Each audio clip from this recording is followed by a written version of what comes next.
Good afternoon. Again, that's the tired end of the semester. Good afternoon back. Good afternoon, everybody. Thank you. Thank you so much. It's a huge pleasure to welcome you back and to welcome you to not just the final, but if I may suggest to you, the ultimate Dean's Innovative Leader Series presentation this afternoon. We are extraordinarily delighted and very honored to have with us today Linda Mason. Linda is the chairperson of Bright Horizons Family Solutions and also the chairperson of, or chairman of Mercy Corps. And I'd like to share with you just a few of the elements that distinguish Linda, but not take too long to do that because really we could spend just about the whole session talking about Linda's background and her incredible wealth of experiences.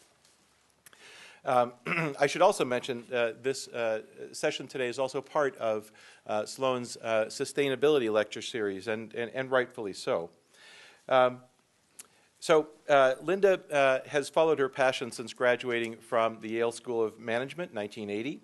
While many of her classmates were pursuing traditional careers in consulting, investment banking, other kinds of avenues, Linda and her now husband Roger Brown, and Roger's still here, yes, right there. Roger's here. Managed emergency relief programs in Cambodian refugee camps for malnourished children. She was struck by the small amount of an intervention that these children needed in order to rebound, and went on to develop relief programs in Ethiopian refugee camps, famine-stricken Sudanese villages, through the Save the Children organization. She and Roger returned to the United States in 1986 and identified a clear connection between a profitable idea and their ongoing desire to help children. Millions of parents in the United States have wanted and needed to work, but had little access to affordable, high-quality child care. She and Roger put their passion for giving children the best possible start in life at the forefront of their careers and at the core of a new company. Together they founded Bright Horizons right here in Kendall Square. After a period of tremendous growth and taking the company public a decade later, Bright Horizons merged in 1998 with Corporate Family Solutions, its leading competitor. Today, Bright Horizons Family Solutions, the leading provider in the world, operates more than 600 child care and early education centers, employs 19,000 people, and serves more than 80,000 families across the United States, Canada, and Europe. And their vision for leading with passion trickles down through their company to its employees. Bright Horizons was selected by Fortune magazine in January 2009 for the 10th time as one of the 100 best companies to work for in America. And Linda's story doesn't stop there. She is currently, as I mentioned, chairman of Mercy Corps, an organization operating in 37 countries that helps people build secure, productive, and just communities. She has returned relatively recently from the Democratic Republic of Congo, where she led humanitarian efforts and raised awareness of the ongoing conflict in the region. These little notes are already out of date because she just returned from another trip that I'll let her touch on if she might be inclined. Linda is a person who's made it her lifelong mission to follow her passion for helping people in the business world and, at the same time, in her philanthropic and humanitarian pursuits. Please join me in offering a warm MIT Sloan welcome to Linda Mason. Thank you. Thank you. Thank you. Thank you. It's great to see you all here. I know finals are coming up in a week or so, so to take an hour out of your day to come here, I really appreciate, so thank you. And before I start, I wanted to ask you a couple of questions to get a feel for who I'm talking to. How many of you came to MIT Sloan with a career idea in mind, an idea of what you wanted to do once you graduated. Yeah, okay, good business school applicants. Now, how many of you today, this year, during this economic crisis, have had to rethink some of these career plans and are rethinking your future a bit?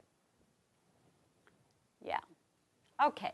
So that's not surprising, and that's a bit of what I want to talk about today, rethinking plans. And when I was first asked by Dean Schmidtline's office nearly a year ago if I would come speak to you all, I thought I really looked forward to the opportunity. I thought, yes, I'd love to talk to you about the business case of Bright Horizons, how we started the company, how we built a fast-growing niche in a very stagnant industry. But in the last couple of weeks, as I started to pull my thoughts together, I thought I would do something very different. I decided to talk to you today about how I've navigated my life and career, and not just about the Bright Horizons business challenges. These are tumultuous times, economic times, and given the tough employment market, you may be now rethinking your future. And spending some important time at business school thinking about how to compose a life and not just compose a career can be very helpful. So I'm going to give you a snapshot of where my entrepreneurial ventures are today and then take you back in time and talk you through some of my very nonlinear path that I've taken, some of the obstacles and challenges I met along the way, how I had to rethink some of my path, and share with you some of my lessons learned. So as Dave mentioned, I am chair and co-founder of Bright Horizons Family Solutions, the world's largest provider of worksite early education.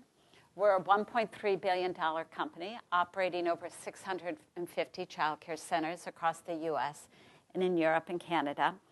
We employ 19,000 people, care for over 80,000 children. We now actually have 10 elementary schools as well as early childhood education schools. And also, as Dave mentioned, we were selected a couple months ago by Fortune magazine for the 10th year as one of the nation's best companies to work for. And that's the recognition I'm most proud of. We are a great place to work, and that is our most important asset. I'm also co-founder of Horizons for Homeless Children, a Boston-based nonprofit that serves the needs of homeless children throughout New England. We've trained over 10,000 volunteers that have worked in over 150 homeless shelters and play spaces that we have constructed. We also operate 3 full-service child care centers for the homeless, offering high-quality early education for the children and important services for their parents. We have created now an innovative approach of care for homeless children and their parents that have become a national model. I've also been married to Roger Brown for 22 years and have 3 children, Farrell, Lucas, and Gracie. Important snapshot as well. And when I was in your shoes getting my MBA at the Yale School of Management, I didn't have a clear plan of what I wanted my career to look like.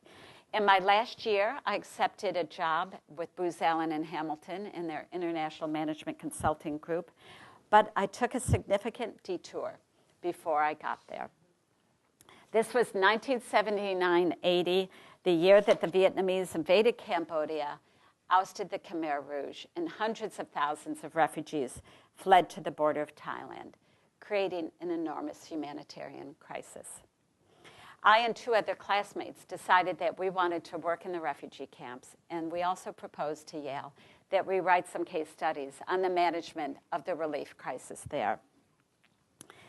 And the support and friendship that we received from the Yale faculty and students and dean was tremendous. And that is my first lesson to you.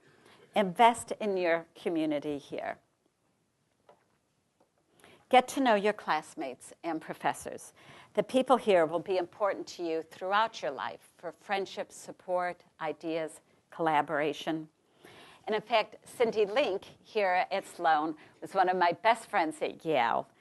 And we have been there for each other in friendship and professional collaboration ever since. The relationships I formed at the Yale School of Management and the ideas we constantly discussed there have given me the courage to find my own path and to do things a bit differently. My first step being to Cambodia. The two classmates that I traveled to Cambodia border with, have become very important to me. One of them, Roger Brown, later became my husband.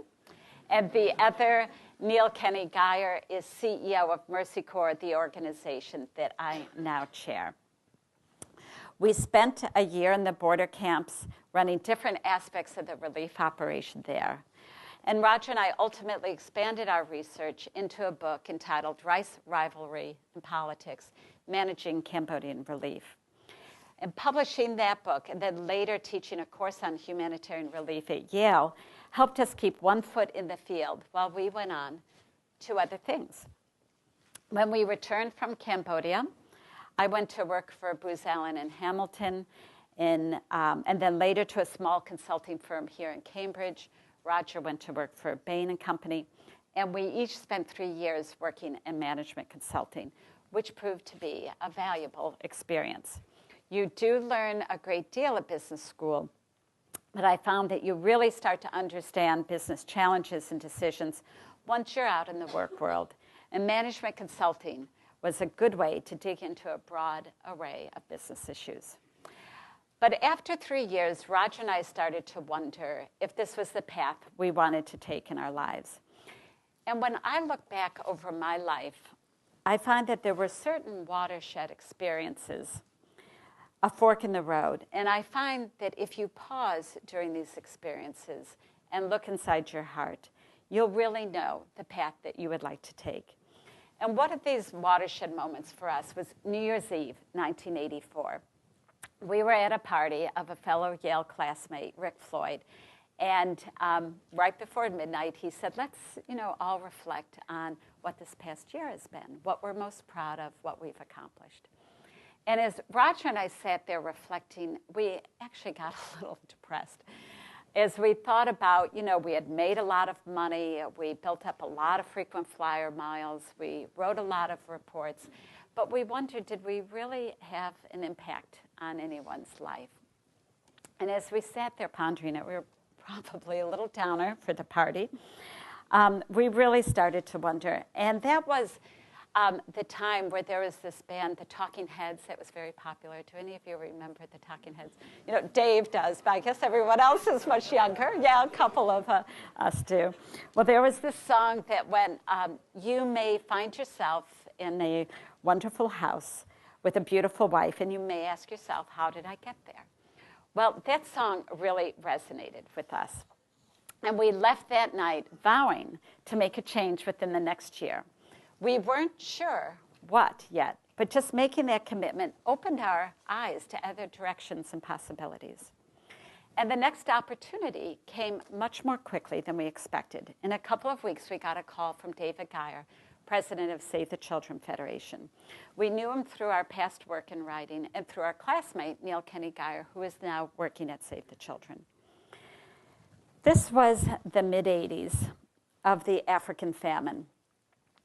Save the Children had raised a couple $1 million for African relief, but had no operation on the ground.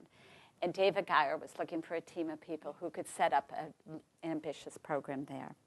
So he called us to come down to meet with him one Sunday in New York City in that January 85. And he spent the afternoon painting the picture to us of what he had just seen in Africa, the terrible, terrible drought, the desperate famine, the lives that have been lost already. And he asked us if we would go over to the Sudan and set up a countrywide operation. And he gave us 24 hours to decide. The crisis was enormous, and he couldn't wait. We didn't have time to study and analyze this move, to make our list of pros and cons. It was a major fork in the road for us. But we walked out of David Geyer's apartment and just looked at us and just nodded. We knew that was the path we were to take. And that's my message number 2 for you. Sometimes it's actually important to leap before you look. Although this decision had to be made quickly, we were mentally and emotionally ready for it since we had been talking for weeks about making a change. And within 3 weeks, we had taken a leave of absence from our consulting jobs, rented out our house, got quickly debriefed, and arrived in Khartoum, Sudan. Roger and I spent nearly 2 years in the Sudan, and it was an intense experience. It was difficult, challenging, and very gratifying. It also turned out to be an incredible entrepreneurial experience. Save the Children gave us $2 million. We went over and raised another $12 million from U.S. Agency of International Development, the United European Community. There was also at the time, some of the same people who remember Talking Heads remember the song, the campaign, We Are the World campaign, led by Quincy Jones and Michael Jackson, and we received money from them. In fact, Harry Belafonte, one of the singers on that song, traveled to Sudan to our refugee camp and spent a day with us before they gave us money. So we arrived in Sudan with this initial capital, quickly moved around the country to get an idea where the needs were greatest. We coordinated with the UN High Commission for Refugees and quickly set up operations. The operation grew very rapidly because the crisis was enormous. And we delivered emergency services in 2 refugee camps of 40,000 Eritreans, and then served a large part of Western Sudan that was suffering from drought and famine. Our management and business skills turned out to be very useful as we set up this program. And we we approached setting up our national operation in Sudan in much the way you would set up a new business. We looked at the needs, looked at where there are gaps and opportunities, raised funding, developed a mission and a plan, hired and trained people. One of the big challenges we had was to find an appropriate response to the drought and famine throughout Western Sudan. The typical relief response would be to set up a major central feeding center where people will travel in and get their food. This traditional method was very efficient and offered a great deal of control over the food. Malnourished children were brought into malnourished feeding clinics, and they would stay there all day with their mothers while we fed them, while the clinic would feed them. However, there's some major problems with this traditional model. Men travel to the feeding centers to pick up food during a time when they should be planting and cultivating their fields. Food responsibility is taken out of the hands of the women, the mothers, and transferred to the clinic. And the existence of a central feeding center disrupts village life. Whole villages are emptied. Dependent populations build up in camps around the distribution centers. So we devised a plan that took food out to the people. We sent our nutrition monitors out to villages throughout the region, weighed and measured the babies in their huts, and then we trucked the food supplies out to distant county seats. And then representatives of the villages traveled on caravans of camels and donkeys to these county seats, picked up the food for the villages, brought them back, distributed them under our oversight and monitoring. This system kept people in their villages. It allowed families to continue to cultivate their land, and it allowed mothers to continue to maintain the feeding responsibility. For this program, we put enormous emphasis on our nutritional monitors and data collection. Our major funder, the U.S. Agency for International Development, was very skeptical of this new approach. And after 6 weeks, they sent out their own monitors to check our progress. And we were very impressed with the results.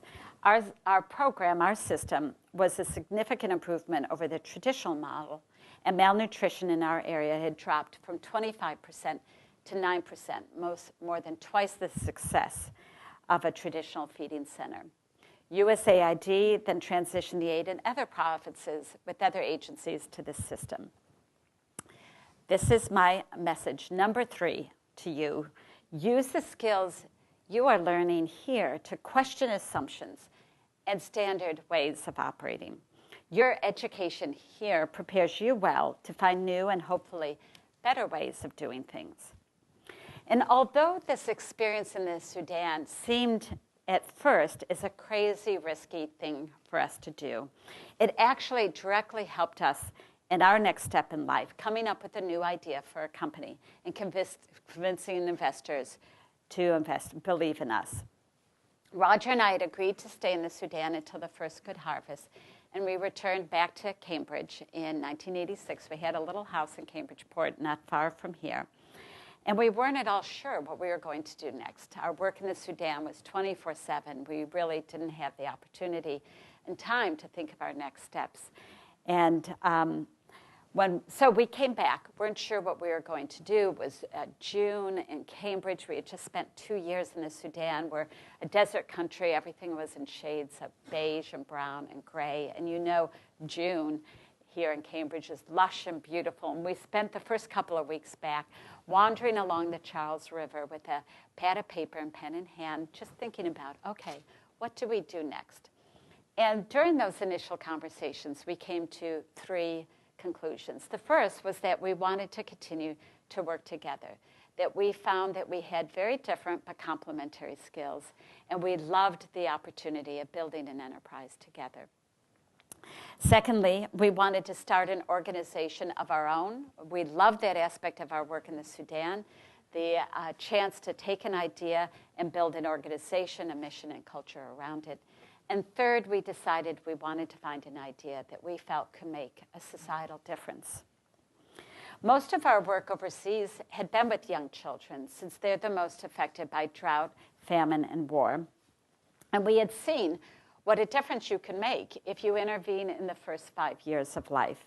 So we started looking in the children's field and connected with some former colleagues at Bain who had this new idea of worksite childcare.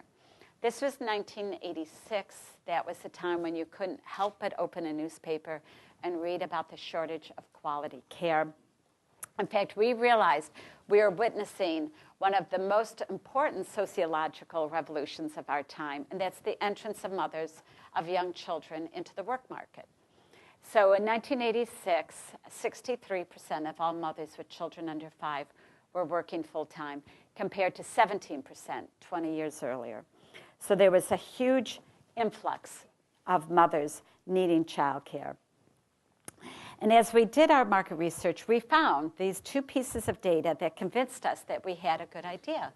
The first was this influx of mothers into the workforce needing childcare. So demand was increasing very rapidly, but the supply wasn't increasing at all. And unfortunately, most of the supply of childcare that existed was very poor to mediocre quality. And we felt that this was a national tragedy. The majority of our nation's children were in childcare, and most of that childcare wasn't adequate. We felt we could make a difference, and we set out very lofty goals of impacting our nation's childcare system. So we were living in this small house in Cambridgeport, and we set up shop there. That's our porch, which became a smoking porch, unfortunately, of 2 of our employees who are out there, as you can see. We spent weeks doing research, did surveys of working parents, childcare teachers, and directors. We researched the market and competition, and then created our business plan. Our initial team was small. We had a multi-site childcare operator, a very experienced center director, and a salesperson. Roger and I worked on this full-time, and while the others worked on this with us outside their jobs with the idea, planned to join us full-time once we had the financing. We set up a shop in our kitchen. This, you can see, the person in the middle is working on a typewriter. And before we went out to look for financing, we had our first staff retreat at a small cabin in the woods in Western Massachusetts. And there we came up with our mission statement, our statement of our organizational values, our educational philosophy, and our commitment to quality above all. We then set out to raise venture financing. And surprisingly, that was one of our easier steps. This was the mid-'80s, and venture capital firms were looking to diversify into other industries, other areas outside of high tech, and we're looking for opportunities in the service industry. And our concept was so easy to understand, rapidly increasing demand, stagnant supply. And we had thought that our prior experience in management consulting would be our ticket to credibility as we met with venture capitalists. But ironically, it was that crazy, risky experience in the Sudan that helped convince investors to believe that we could create an enterprise. They liked the fact that we were willing to take on risk and create an organization in such a tough environment. So we received our financing commitment, we hired our team, and we turned every room in our small house into workspace. That's our conference room. Whenever we had a meeting of more than 3 people, we went down to the corner to the pizza parlor where there's a little more space. This was a really exciting time for us. One of our former classmates from Yale, Greg Winter, who is in charge of the Prudential redevelopment in Back Bay, loved the idea of putting a child care center in the Prudential as an amenity for corporate tenants and as a service for local neighborhoods. So we had our first client, and we were riding high. We then hit a brick wall. Corporations were not at all interested in this concept that we thought was so brilliant. And in retrospect, it was really an idea before its time. There was a significant lag between the shift in workplace demographics and the realization on the part of senior management that they had a different workforce. And corporations looked around and they saw that none of their competitors were doing this. At this point, less than 3% of all child care centers were work sites, so they didn't see anyone else doing it, and they didn't think they needed to do it as well. You know, they'd say, we're a software producer. What do we have to do? Why should we be in the business of providing child care? Also, New England was sinking into a recession, the recession of the late 80s. So we found ourselves in a really tough position at that point. So as we went around to corporations with this new idea that was absolutely unheard of, they looked at us as these flaky Peace Corps types fresh out of Africa. But yet within the early childhood education community here in Boston, they looked at us as these slick Yale MBAs who didn't understand early education. And we were really neither of these extremes. We were just 2 young people who had this new idea that we were really committed to implementing. So this leads me to my lesson number 4 for you would-be entrepreneurs. Do your homework extremely well and then be very, very stubborn. We were convinced that we had a great idea, and we were stubbornly willing to get up. So, you know, all my difficulties with my mother as a little girl because I was so stubborn really came to help me during this time. So we shifted our sales strategy away from corporations who were risk-averse about on-site childcare, and we focused on real estate developers. There had been a great deal of overbuilding in office parks around the Route 128 Beltway, and real estate developers were having a hard time leasing up. So we approached developers with this idea as an amenity to attract corporate tenants. So we did proceed, and we limped along, signing up real estate developers, but we fell way behind plan. And New England was sinking deeper and deeper into a recession. In the meantime, we set up a second organization, a nonprofit, Horizons for Homeless Children. The New England recession of the late 80s hit homeless mothers and their children the hardest. Homeless children had fallen completely through the cracks. There was almost no service and support for homeless children. And we felt that we had to help this population that was getting no support. So we came up with this idea, formed a 501c3, set up operations in our Bright Horizons office with our own funds, and we never told our board. We hid it from them, actually, because here we were struggling trying to set up Bright Horizons that they had funded. It was falling way behind plan, and then we go and set up a nonprofit. And we thought they might feel we were getting a little bit distracted. But in retrospect, we really underestimated them. A few years later, when we opened our first child care center for the homeless, and we got quite a bit of media attention, and so our board discovered what we were doing, every single investor on our board became involved with Horizons for Homeless Children. They really embraced the concept. In fact, Josh Beckenstein, one of our very first board members, who's a managing partner at Bain Capital, immediately joined the board of Horizons for Homeless Children. And now 20 years later, he just completed co-chairing a very successful $25 million capital campaign for this nonprofit. Also, in the meantime, in these first few years, we had our first child. This is my lesson number 5. Don't start a business and a family at the same time. This is a recipe for great stress. We were determined to be devoted great parents and determined to create a great organization. And we had this new adorable baby, Farrell. And these were really tough, stressful days. This was a time when we were having near-death experiences almost every month with Bright Horizons. And as we headed into the summer of 1990, we were running out of cash. And we needed a bridge loan to get through the summer to September, when that's our traditional uptick in fall enrollment. We thought if we could get a bridge loan from our board for a few months, we could get back on track in the fall. But one of our early investors, who will go unnamed, really we had a falling out with him. And he really disagreed with the way we were managing through this financial crisis. And frankly, he wanted to replace us with gray hairs. So he wasn't sure about the bridge loan, and he pushed for a board vote. And we knew that everything hung in the balance of this vote, that if we didn't get the bridge loan, we wouldn't make it through the summer.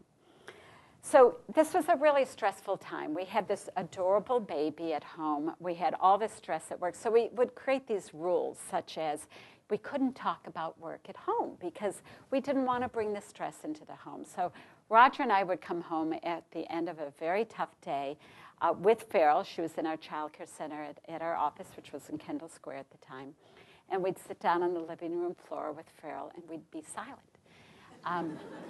Because we couldn't talk about work at home, but that was the only thing on our minds. And so it's at this point that we had another watershed experience. Roger and I used to love taking walks after dinner. And one night, during this time leading up to the board vote, we were taking a walk after dinner. We had Farrell in the backpack, and since we were outside the house, we could talk about work. And as usual, our conversation turned to the problems at hand. And we said, okay, what's the worst case scenario? Well, the worst case scenario would be that we wouldn't get our bridge loan, we wouldn't make it through the summer, and the company would collapse. We had put everything into the company, and we would lose it all. And we said, okay, that's the worst case scenario, which actually looks very likely. If that were to happen, what would we do? And we had never stopped to think about what would we do if it all failed. And so we started thinking and talking about it, and we said, you know what? We'd go back to Africa. We had work there that we loved. We had each other. We had our baby. It would be fine. And in fact, it would be great. It looked really good at that time. And so that was a great realization as we realized that we could survive. We weren't superhuman. We would just do the best job we could, and we would survive. And that realization helped the fear slide off our back. The next day, we went in for our board vote. The disgruntled investor voted no for the bridge loan, and we thought, okay, that's it. It's all over. And then one by one, all the other directors voted in favor of the bridge loan. We had our last chance. And that was a major turning point for us. We knew this was our last chance, that we had to really get it together over the summer and pull in a great fall enrollment. And we evaluated everything we did that summer. We did parent focus groups. We introduced new program offerings. We launched a very ambitious parent marketing plan. We all worked extremely hard, and we filled the centers in the fall. So by the end of fall 1990, we had turned it around. And for the first time, 4 years after we started Bright Horizons, we were finally in the black. This is my lesson number 6, which is actually a lesson from the philosopher Friedrich Nietzsche. What doesn't kill me can make me stronger. That crisis was really a turning point for our company. We reevaluated and improved almost every aspect of the company. And out of this crisis, we became a better, stronger company. And it was during that year, 1990-91, that we knew now for the first time that we were here to stay. The concept was now working. We then set about the serious business of building a strong institution that would long outlast us. So I'm not going to go over, actually, all the challenges of the next many years of building our two organizations, Bright Horizons and Horizons for Homeless Children. That is actually a very interesting story, but that will have to be for another time, so you'll have to ask me back. I'd like to end by talking about our most recent career inflection point and the most recent chapter that Roger and I have moved into. We ran the organization for 15 years. We took it public. We expanded it internationally while also having 3 children. I'd written a book, The Working Mother's Guide to Life, which was based on interviews with 100 effective working mothers across the country from all walks of life. And in fact, if any of you have young children or are planning to be parents, you need this book. This is now a shameless plug. The Working Mother's Guide to Life. You can find it on Amazon.com. The proceeds go to our foundation, not to me.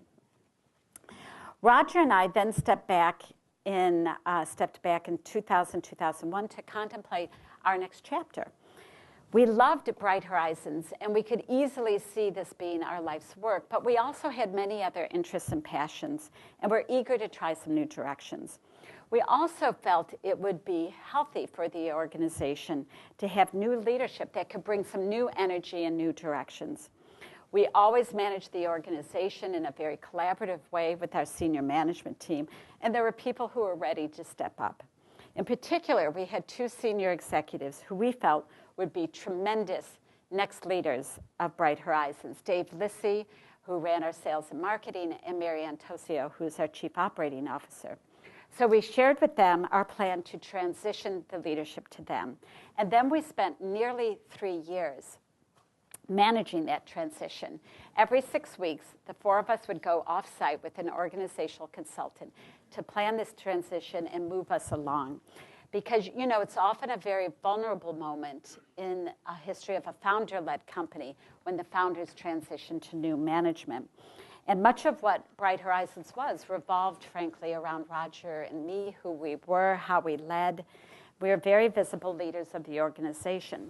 So we spent the next period of time elevating Dave and Marianne in their leadership and management functions and gave them much more visibility and responsibility. And we had a stepwise approach, so we moved slowly through the 3 years. Roger was ready to move on to do something else. And I was interested in staying engaged with Bright Horizons, but not in the day-to-day role. So over time, we moved Dave Lissy up to CEO, Marianne Tosio up to president, and I moved into the chair role. Roger stayed on the board, but left the organization in 2004 to become the president of the Berklee College of Music here in Boston. And we've each moved in this latest chapter to embrace other passions in our lives. For Roger, music has always been one of his central passions. He's a great musician. He's always had a band. He's continued to compose and record music. And he's been able to use this chapter to continue in the role of institution builder, but now in the music field. And for me, international relief and development and international human rights have always remained central passions in my life. And this is my final lesson. Keep your passions alive. Find a way to weave them into your life, part-time or potentially eventually full-time. I had kept one foot in the field of international relief and human rights over the years by serving on the boards of Mercy Corps and Human Rights Watch. And once we made the transition at Bright Horizons, I've stayed on as chair of Bright Horizons, but I've also been able to move more intensely to this field, and am now the global chair of Mercy Corps. Mercy Corps is a $300 million international relief and development agency operating in some of the toughest parts of the world, such as Somalia, Iraq, Afghanistan, Congo. And in the last several years, I've spent a great deal of time in Darfur, Sudan, and other troubled nations in Africa, the Middle East, Balkans, and Southeast Asia. And just this year, as Dave mentioned, I spent time in Congo, and a few weeks ago, just returned from Gaza, West Bank, Beirut, and Syria. And it's been very gratifying for me to be able to embrace this passion and use my prior experience and skills on behalf now of a humanitarian organization. And I've focused with our executive team at Mercy Corps to building the internal structures of Mercy Corps to be more effective, and worked on developing its strategic plan, raising funding and visibility. So I would like to end by encouraging you all to spend some time here thinking about composing a life. This university has a wonderful legacy of original problem solvers and of people finding new ways to do things. So use your time here to discover your passions and interests, and then combine these with your incredible talents and new skills to forge a direction that can give your life meaning and where you could have an impact. I believe very strongly that with the skills you have and the educational experience that's been bestowed on you, that you have both an opportunity and perhaps a responsibility to use this to help make the world a better place. Thank you.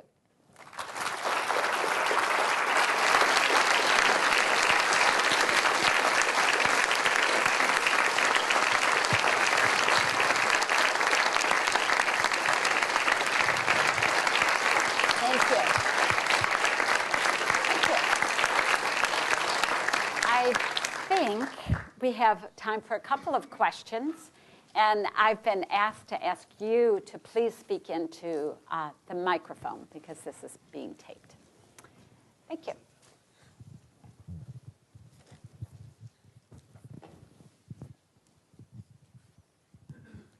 Thanks so much for being here today. And please introduce yourself.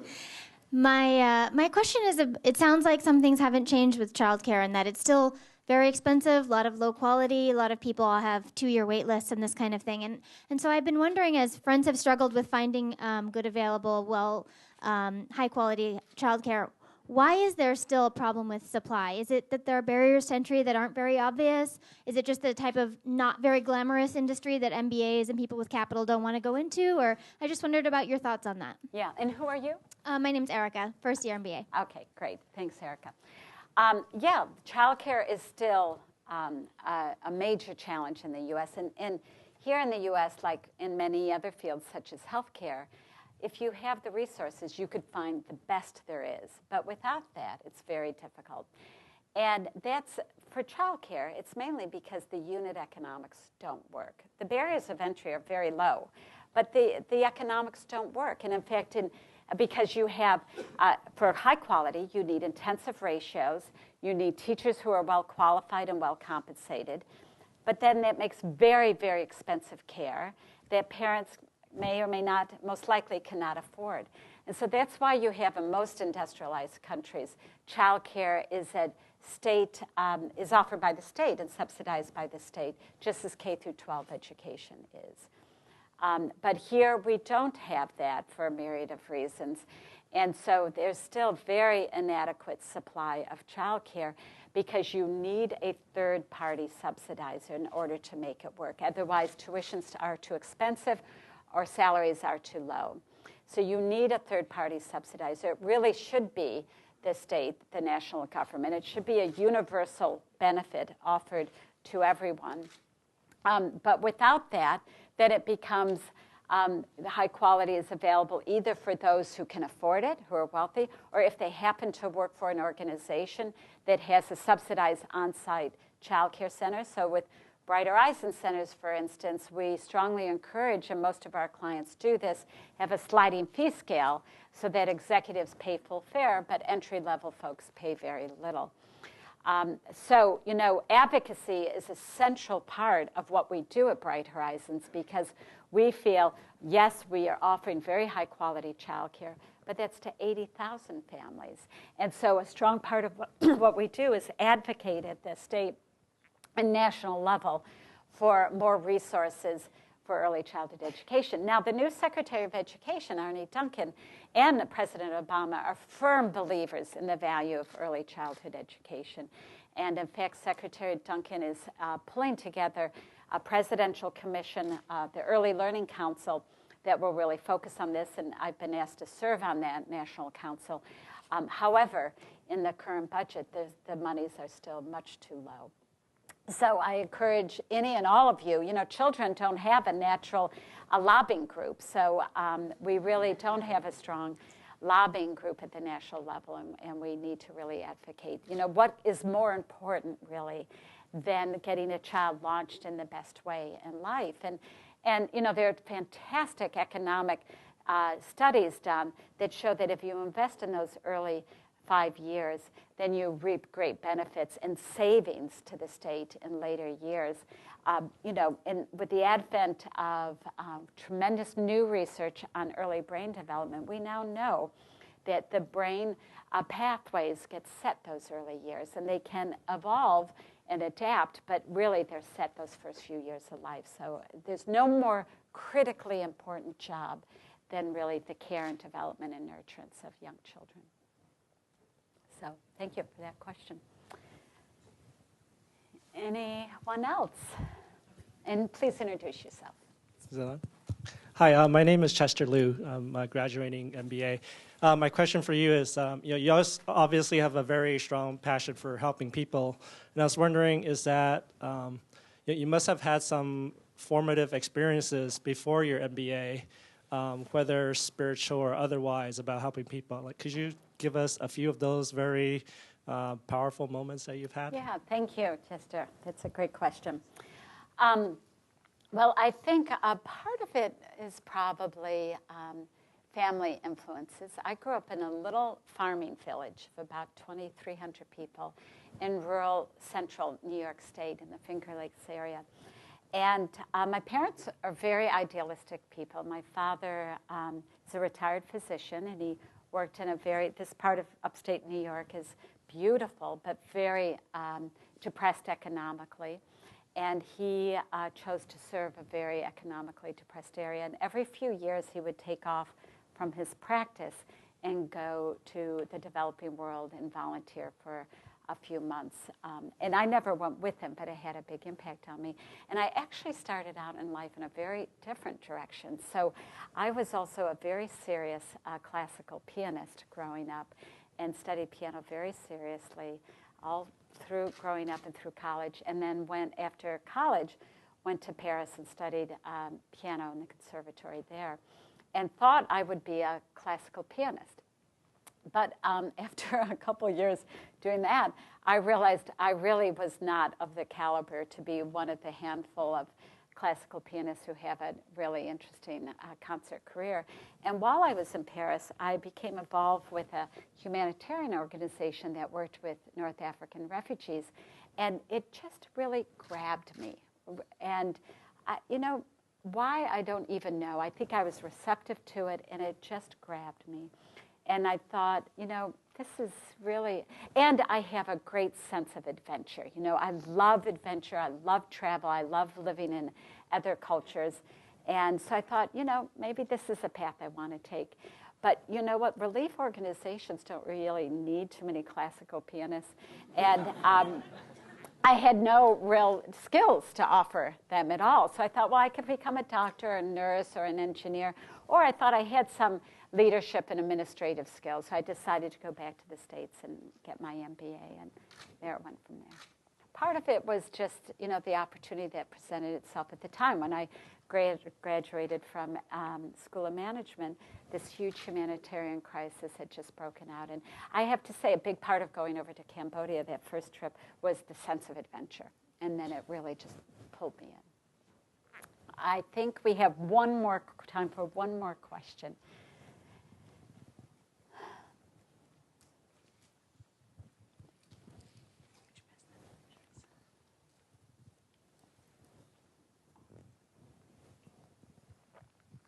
Hi, Mr. Mason. Thank you for coming to speak with us. Andre Hammond, I'm just one of the first-year MBAs. Just wanted to ask your opinion. You seem to have, throughout your life, really weaved in your passion and at the same time work in the business sphere and ask your advice about how you were able to do that. So it seems that through different times, you spent some time in Africa, you got to see some of your passion there, then you came back to the US, you worked as a management consultant, then after that, you were able to take another passion and work with that in business, and now go back to something else that was even closer to your heart. How did you, I guess, work through that blend and enable it throughout your life? Because it seems that that have brought a lot of satisfaction to you as an individual. So just wanted your perspective on that. Yeah, and I think a lot of it was embedded in what I talked about today, which was a combination really of following your heart, which sounds very corny, but I think it's very important to really be in touch with who you are as a person and what your passions are and what really pulls you. Are you, any of you familiar with the writer Joseph Campbell? I bet Dave is. He seems to know all my old references. And he had this, Joseph Campbell talked a lot about following your bliss and the value of a wandering period to see what really draws you. So it's a combination of really trying to follow what I believe in and then being open to opportunities and what comes my way and be willing to grab those opportunities and then work very, very hard at them. So much of these enterprises, they look like they're, they are successful now, but it was a lot of blood, sweat, and tears. So to really use the skills you're gaining here to really apply yourself in areas that you love. So I think my time is up, but I really appreciate this time with you. Thank you very much.